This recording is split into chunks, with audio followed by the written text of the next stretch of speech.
Okay, hello friends. So, in the last class we have discussed regarding the different components of digital relays, and we have discussed that there are different components available in digital or numerical relay. So, we have seen the block diagram of digital and numerical relay, and we have seen that there are various components like the signal conditioning block is there, then conversion subsystem block is there, then digital input and digital output modules are also there, algorithm module is also there, and along with this various communication peripheral devices and the human machine interface block is also there. So, and we have also discussed the importance of each and every component, why those components are required, that also we have discussed. Now, in the today's class we will discuss about the sampling. So, whenever we carry out the sampling, what are the different rules we need to consider. Then we will also discuss the concept of aliasing. So, if sampling is not proper, then what are the different errors that is to be introduced in the original or reconstructed signal. So, that also we will discuss, and at last we will discuss what are the factors that is to be considered for sampling rate, and we will also discuss the concept of sliding window. So, let us start with the first, what is sampling. So, we know that the voltage and current are continuous signals. So, as I explained you in the last slide, when we have a feeder and when we are going to acquire the signals of, let us say, current from the secondary of the CT, this is our CT. So, then this current signals phase wise, these signals are given or acquired by the data acquisition system, and these signals are given to the analog to digital converter block. So, the function of analog to digital converter block is to convert analog signals which are acquired through CT secondary and PT secondary or CVT secondary into digital form. Now, whenever ADC is going to acquire the voltage or current or any other signals, then there must be some rule regarding the sampling frequency. So, selection of sampling frequency plays an important role during data acquired from CT or PT secondary or both. So, let us consider, let us assume that we have the f0 is the fundamental frequency of analog signal, let us say the current signal which we acquired from secondary of CT and that is given to ADC. Fs be the sampling frequency, that means Fs is the frequency at which ADC is going to sample the data, and Fmax is the maximum frequency component present in the acquired signal. These three are the points which we consider. Then as per Nyquist criteria, sampling frequency of the acquired signal should be always greater than 2 times the maximum frequency component present in the acquired signal. So, the periodic signal can only be reconstructed only and only if your sampling frequency is greater than 2 times the highest frequency component present in the signal. This is nothing but the Nyquist criteria, and mathematically equation wise we can represent this using this equation. Let us say this is equation number 1, where Fs is the sampling frequency of the acquired signal at which we are going to sample, and Fmax is the maximum frequency component present in the acquired signal. Let us say we have a signal whose fundamental frequency, let us say f0 is the fundamental frequency of the signal which we are going to acquire, let us say it is 50 hertz, and the sampling frequency which we are going to sample the signal, let us say Fs, that is 300 hertz. So, with this available data of fundamental frequency f0, that is 50 hertz, and fs, that is 300 hertz, we can definitely find out number of samples required for a periodic signal in a cycle. So, in one cycle how many number of samples are there we need to acquire or ADC has to acquire, that we can find out if these two values are known, that is f0 and fs. Then how we can calculate? We can calculate using the equation n, which is nothing but the number of samples per cycle, that is equal to the sampling frequency divided by the fundamental frequency. So, if we do that, then if we put these values we will get the 6 samples. So, you can see here in the waveform, this is the first sample, this is the second sample, this is the third sample, this is the fourth sample, this is the fifth sample, and this is sixth sample. So, in one cycle here you can see, in one cycle we are going to acquire 6 samples, and this is how we are going to acquire. Now, here you can see that your fundamental frequency f0, this is normally constant, maybe either in our Indian system 50 hertz or maybe some other countries 60 hertz. However, only variable thing or parameter is the sampling frequency, and that we can vary. If we vary the sampling frequency, then number of samples which we need to acquire in a cycle, that may vary. So, it can be 6 or it can be higher value also, or it can be lower value also. Now, let us consider a case where sampling frequency fs, at which we are going to acquire the signal, is not going to follow the Nyquist criteria or Nyquist rule. So, fs is, let us say, lower than or equal to 2 times the maximum frequency present in the acquired signal. If this is the case, then it is going to lead these 3 effects. The first effect is known as aliasing effect, the second effect is known as same output, and third effect is known as folding phenomena. So, let us consider each and every effect in detail one by one. So, now let us see what is aliasing. So, to understand the aliasing effect, let us consider one example of a signal who has 50 hertz fundamental frequency.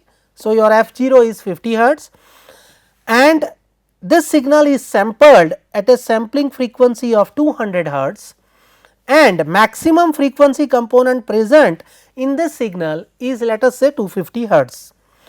So, according to Nyquist criteria, your fs, which is 200 hertz, in this case this is 200 hertz, that is lower than 2 times the f max is 250 hertz. So, 2 times f max, that is 500 hertz. So, 200 hertz is lower than 500 hertz. So, Nyquist rule or criteria is not followed, and it may lead to the 3 different effects as I told you. Now, to understand the aliasing in more details, let us consider a signal x t, which is given by 2 terms. The first term, that is 5 sin omega 0 t, where omega 0 t is nothing but 2 pi f 0 t, f 0 is the fundamental frequency, and the second part that contains 5 sin 5 omega 0 t.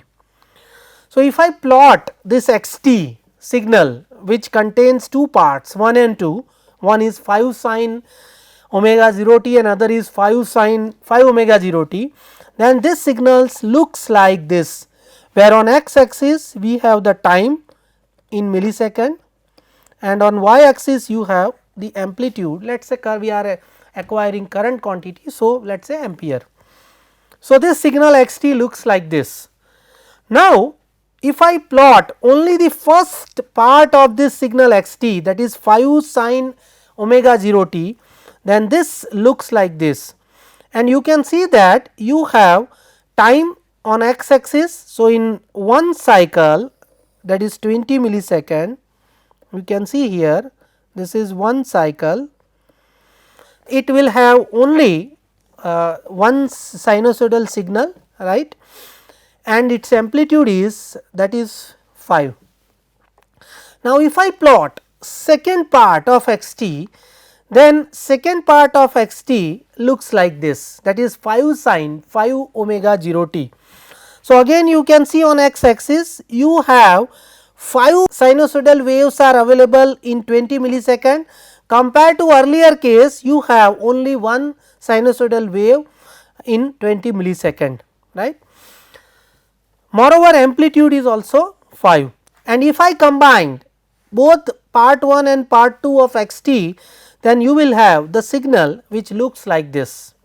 Now, if I consider, let us say we are sampling at 4 samples per cycle.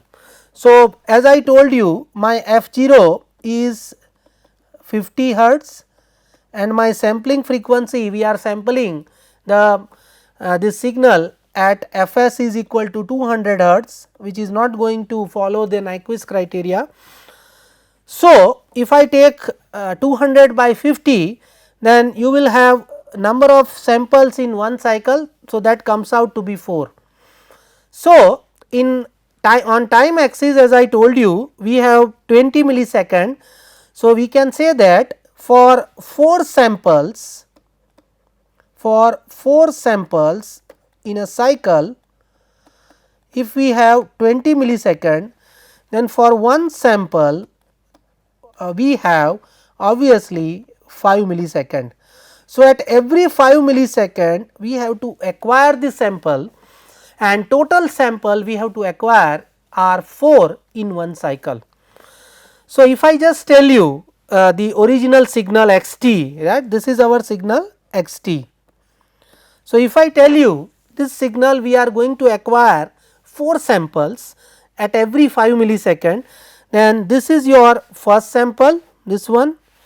The second sample is acquired at 5 millisecond, the third at 10 millisecond and fourth at 15 millisecond.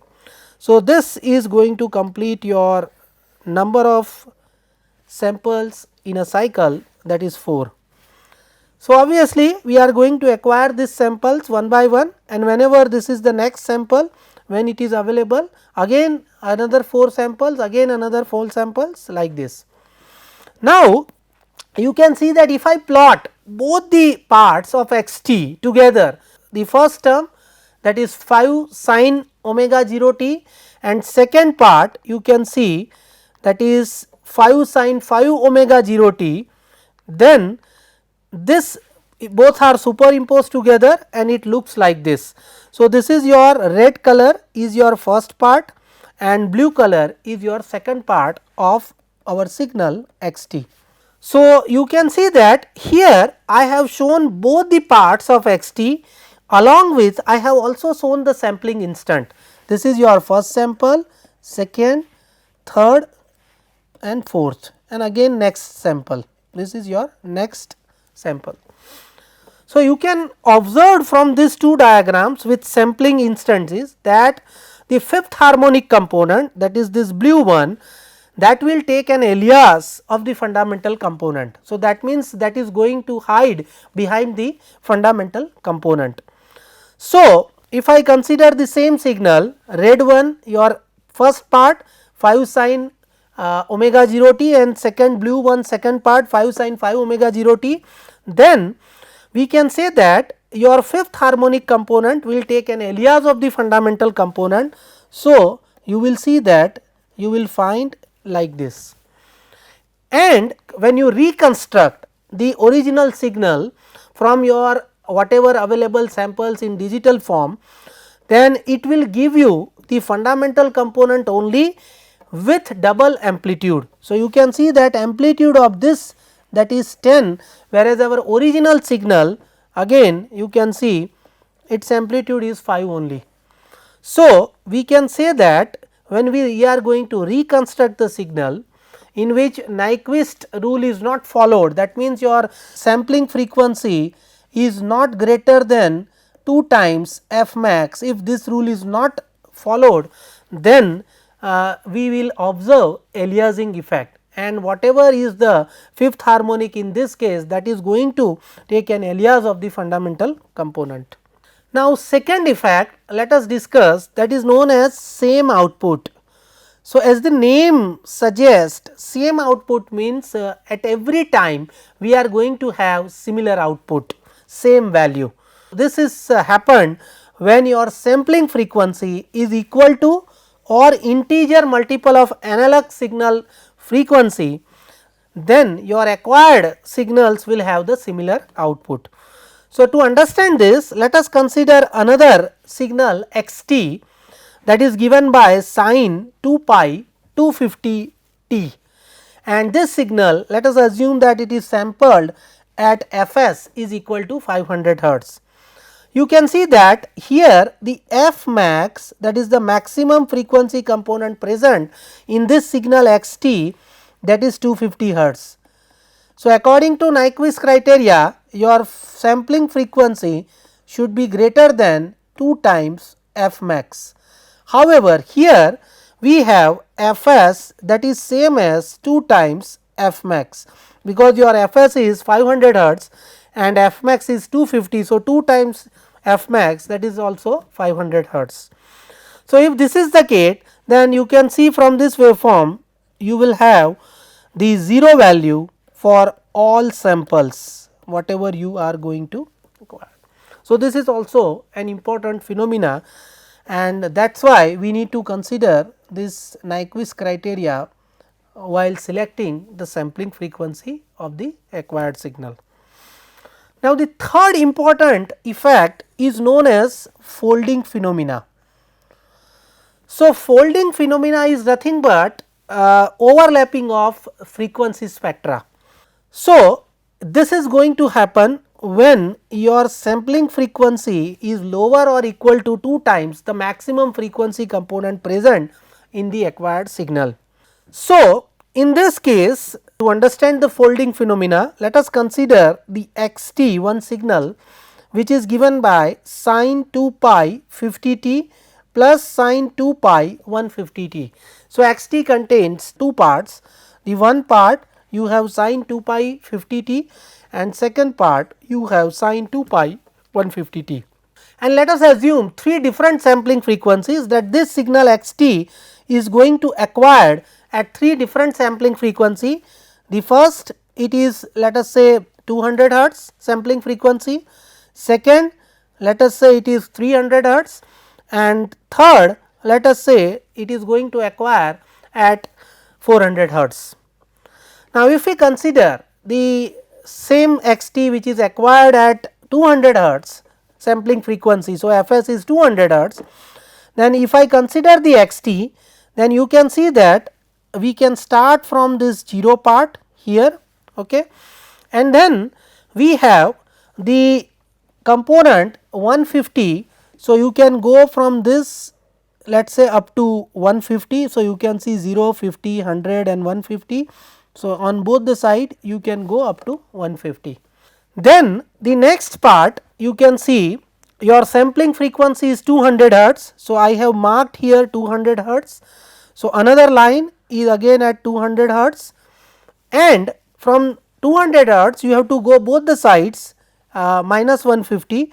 So, 200 minus 150, it will be available here 50, and on this side 200 plus 150, that is 350. So, you can see there is an overlapping of this. Let us say we sampled this signal x t which has two components sin 2 pi 50 t and sin 2 pi 150 t at sampling frequency, that is 300 hertz. So, in that case you have the first part here and you have the 150 on this side and another 150 on this side, and when you write the sampling frequency here, that is 300 hertz, then you can plot on both the sides again 150 and again 150. So, 150 and 450. So, then you will have this point. So, you will get same output, second type of error. And third, if we acquire this same x t signal at fs is equal to 400 hertz. So, here the Nyquist criteria is followed, then you can see there is no overlapping here, right. So, you can start from this 0 and you can go both the side 150, and then again you have from 0 to 400 here. So, again 400 minus 150, that is 250, and 400 plus 150, that is 550. So, there is no overlapping here, right, you can see here and here. So, this is nothing but the folding phenomena. Now, let us see, when we are going to select the sampling rate, that is what are the number of samples in a cycle we need to have or consider, then we need to consider three important factors. So, while deciding how many number of cycles I have, means let us say we are acquiring one current signal. So, then whether we will go for 6 samples in one cycle or 12 samples or 20 samples or 40 samples in a cycle, that is decided by these three important factors. These factors are: the first, time available for computation, the second is the computational requirement, and third, that is the reconstruction of signal. So, let us discuss each factor one by one. The first factor is the time available for computation. So, here I have shown 4 graphs, and in each graph you can see I have used 4 samples per cycle in first graph. In second graph I have used 8 samples per cycle. In third graph I have used 16 samples per cycle, and in fourth graph I have used 32 samples per cycle. So, I have doubled the number of samples in a cycle from 4 to 8, 8 to 16 and 16 to 32. So, here you can see that when I have 4 samples per cycle in the first graph, we have to acquire the samples at this point, right, 3, 4, and then this is your next sample. Okay. Similarly, when you have 8 samples, that means when you have 4 samples in a cycle, you have to acquire the sample at every 5 millisecond. When you have second graph, when you have 8 samples in a cycle, then you have to start here and you have to end here 1 to 8, right. So, first, second, third, like that. So, you have to acquire the sample in the second graph at every 2.5 millisecond. This time further reduces if you go the third waveform, where you have 16 samples you have to acquire, and at each at 1.25 millisecond, and in fourth graph you have to acquire 32 samples each at 0.625 millisecond. So, you can see that higher the number of samples in a cycle you acquire, lesser will be the computation time available between two consecutive samples, and this is very important point. The second is the computational requirement. So, again same 4 graph I have shown, right, 1, 2, 3 and 4, and in 1, 2, 3 and 4 we have only difference is the number of samples in a cycle 4, 8, 16 and 32 in graph number 1, 2, 3, 4. So, as you increase the number of samples in a cycle, then whatever mathematical operations you need to perform to calculate a particular quantity which is required by the algorithm, let us say RMS value or some phasor value or any other thing, that is also going to increase. And at the same time, as you increase the number of samples in a cycle, accuracy is also going to increase. In one case where 4 samples per cycle is there, accuracy is lowest, and in fourth case where number of samples in a cycles are 32, where the accuracy is the highest, but the mathematical operations required to calculate the RMS value that increases, and the time between each sample, that is also very small, that is 0.625 millisecond compared to first graph where you have 5 millisecond. The third thing, that is the reconstruction of signal. So, again you can see this is your first, second, third and fourth graph, where you have 4 samples, you have 8 samples, you have 16 samples and you have 32 samples. So, here you can see that when you reconstruct the signal, this signal is not sinusoidal wave, This 8 samples is also not perfectly sinusoidal.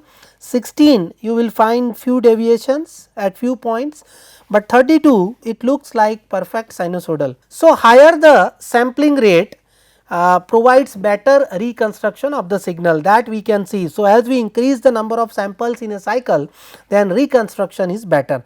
However, if we have higher number of samples in a cycle, then it also increases computational complexity. So, higher sampling rate, however, it is required when high frequency noise exists in the acquired signal. So, when we select the sampling rate, we have to consider the three important parameters which we have discussed. However, as accuracy and computational requirement both are contradictory in nature, so it is the duty of protection engineer to have a balance or maintain a balance among these two things. For all protection applications, normally it requires low sampling rate compared to the control and measurement application. Most of the standard relay manufacturers, they use 8 samples to 64 samples in a cycle. So, they will give the range 8, 16, 32, 64. However, as per IEC 61850, that is substation and automation protocols, for protection applications 80 samples per cycle is standard, whereas for power quality applications 250 samples per cycle is also standard. Now, let us see the sliding or moving window concept. So, when we consider the sliding or moving window concept, let us first consider one simple wave where I am going to acquire the sample at some fixed time interval. So, fixed time interval between two consecutive samples play an important role, and this fixed time interval between two consecutive samples, that is known as sampling interval.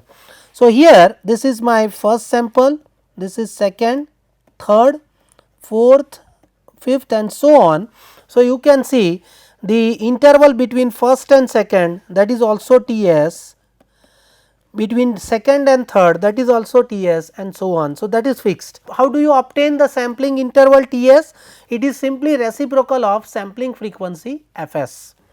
Now, when we consider the sampling and quantization, then two approaches are normally used. The first is you can see this waveform, where you can acquire the sample at every sampling interval. So, this is second, third, when you acquire the sample, you acquire the sample and whatever necessary computation you performed before the next sample is available or acquired.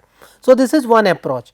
The second approach is you acquire a set of samples, let us say this window is given. So, you acquire let us say 1, 2, 3, 4, 5, 6, 7, 8 samples, let us say set of samples, let us say 8, store them in buffer and thereafter you perform the computation by the algorithm, right, depending upon the logic, and then you acquire next set of samples, let us say that is also 8. Another approach is also possible.